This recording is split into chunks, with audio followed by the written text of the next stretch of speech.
கிறிஸ்தவர்கள் பிரியமானவர்களே, இந்த நாளுக்கான தினசரி தியான வசனம் மத்தேயு எழுதின சுவிசேஷம் 13வது அதிகாரம் 17வது வசனம். மத்தேயு 13:17, மேத்யூ 13:17.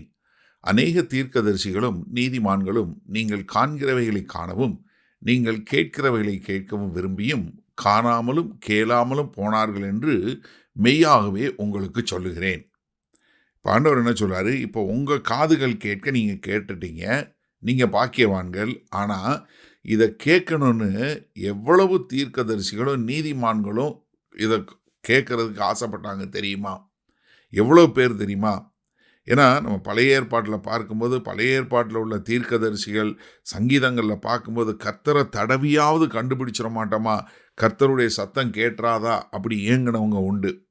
இதை பேதுரு ரொம்ப அழகாக சொல்கிறாரு. 1 பேதுரு 1வது அதிகாரம் 1 பேதுரு 1:10 பார்த்தீங்கன்னா, உங்களுக்கு உண்டான கிருபையை குறித்து தீர்க்கதரிசனம் சொன்ன தீர்க்கதரிசிகள் இந்த ரட்சிப்பை குறித்து கருத்தாய் ஆராய்ந்து பரிசோதனை பண்ணினார்கள். ஆனால் அவங்களுக்கெல்லாம் இது கிடைக்கவே இல்லை. எப்படி? இதெல்லாம் இல்லை. 12வது வசனம் பார்த்தீங்கன்னா, தங்கள் நிமித்தமல்ல நமது நிமித்தமே இவைகளை தெரிவித்தார்கள் என்று அவர்களுக்கு வெளியாக்கப்பட்டது பரலோகத்திலிருந்து அனுப்பப்பட்ட பரிசுத்த ஆவியினாலே உங்களுக்கு சுவிசேஷத்தை பிரசங்கித்தவர்களை கொண்டு இவைகள் இப்பொழுது உங்களுக்கு அறிவிக்கப்பட்டும் வருகிறது. இவளை உற்று பார்க்க தேவதூதரும் ஆசையாய் இருக்கிறார்கள். அப்போ என்ன, எல்லாருமே இதை கேட்கணும், இதை அறிஞ்சு கொள்ளணும்னு சொல்லி ஆசைப்பட்டாங்க. அவங்களுக்கெல்லாம் கிடைக்கல. இவ்வளவு ஏன், ஆபிரகாமே கர்த்தரை தரிசிக்கணும்னு பார்த்தாரு. நீங்கள் யோவான் 8வது அதிகாரம் 56வது வசனத்தில் கர்த்தராகிய இயேசு கிறிஸ்து சொல்கிறாரு, உங்கள் பிதாவாகிய ஆபிரகாம் என்னுடைய நாளை காண ஆசையாய் இருந்தான், கண்டு களி கூர்ந்தான் என்றார். என்ன, ஆபிரகாமே இந்த நாளை காண்பதற்காக அவ்வளவு ஆசையாக இருந்தார். ஆனால் அவரால் முடியல. அப்போ என்ன, அநேக தீர்க்கதரிசிகள் நீதிமான்கள் இதை கேட்கணும், இதை காணணும் அப்படின்னு சொல்லி விரும்பியும் காணாமல் கேட்காம போனாங்க. எபிரேயருக்கு எழுதின நிருபம் 11வது அதிகாரம் 13வது வசனம் சொல்லும்போது, இவர்கள் எல்லோரும் வாக்குத்தத்தம் பண்ணப்பட்டவைகளை அடையாமல் தூரத்திலே அவைகளை கண்டு நம்பி அணைத்து கொண்டு பூமியின் மேல் தங்களை அந்நியரும் பரதேசிகளும் என்று அறிக்கையிட்டு விசுவாசத்தோடே மரித்தார்கள். என்ன, இவங்கெல்லாம் தூரத்தில் பார்த்து ஏங்கி நின்று அவங்க வாழ்க்கை முழுவதும் விசுவாசத்தில் இருந்து என்ன பண்ணாங்க, மரித்து போய்விட்டார்கள். அது நீங்கள் தாவீதுவாக இருக்கட்டும், இல்லை ஆபிரகாமாக இருக்கட்டும், இல்லை மோசேவாக இருக்கட்டும். ஏன்னா கர்த்தராகிய இயேசு கிறிஸ்து மரித்து உயிர்த்தெழுந்த வந்த பின்பு எம்மாவூர் ரோட்டில் போகிற சீஷர்கள்ட்ட சொல்லிக் கொடுங்கன்னு சொல்கிறாரு. மோசே முதற்கொண்டு. எப்படி? மோசே முதற்கொண்டு. அப்போ என்ன, எல்லாரும் பழைய ஏற்பாட்டில் உள்ள எல்லா தீர்க்கதரிசிகளும் நீதிமான்களும் இவ காணணும், இதை கேட்கணும்னு சொல்லி இருந்தாங்க. அவங்களுக்கு அது கிடைக்கவே இல்லை என்று உங்களுக்கு சொல்லுகிறேன். மெய்யாகவே உங்களுக்கு சொல்லுகிறேன். என்ன, ரொம்ப அழுத்தம் திருத்தமாக நான் உங்களுக்கு சொல்லுகிறேன் என்று சொல்லக்கூடியதாக. சரி, இந்த நாளில் இந்த வசனத்தை நம்ம எப்படி எடுத்துக்கொள்வது?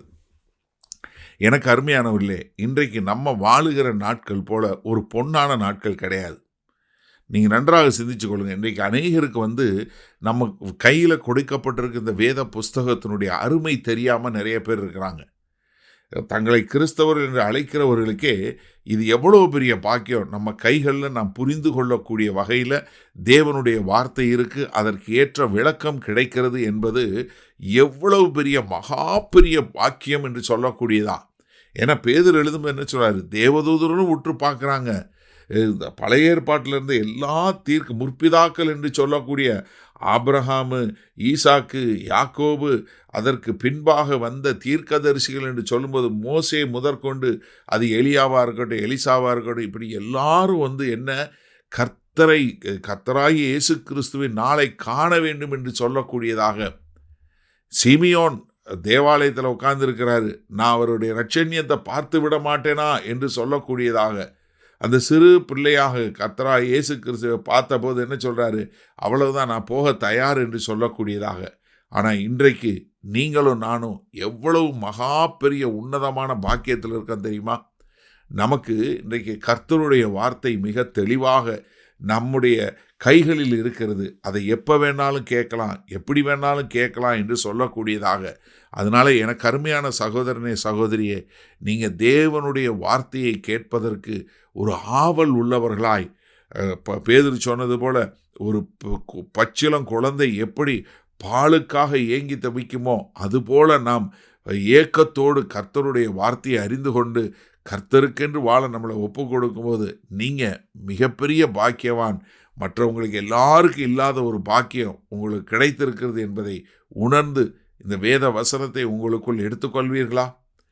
மகா கிருபையும் இரக்கம் நிறைந்த எங்கள் அன்பின் தகப்பனே, இதோ பழைய ஏற்பாட்டு காலங்களில் வாழ்ந்த அநேக தீர்க்கதரிசிகள், தம்முடைய பரிசுத்தவான்கள், நீதிமான்கள், இவர்கள் எல்லோரும் காண முடியாததை, கேட்க முடியாததை இன்றைக்கு நாங்கள் கேட்கக்கூடியதாய், காணக்கூடியதாய், இப்படி அற்புதமாய் உம்முடைய வேத புஸ்தகம் எங்கள் கைகளில் இருக்கிறது. கொடான கொடி நன்றி செலுத்துகிறோம்.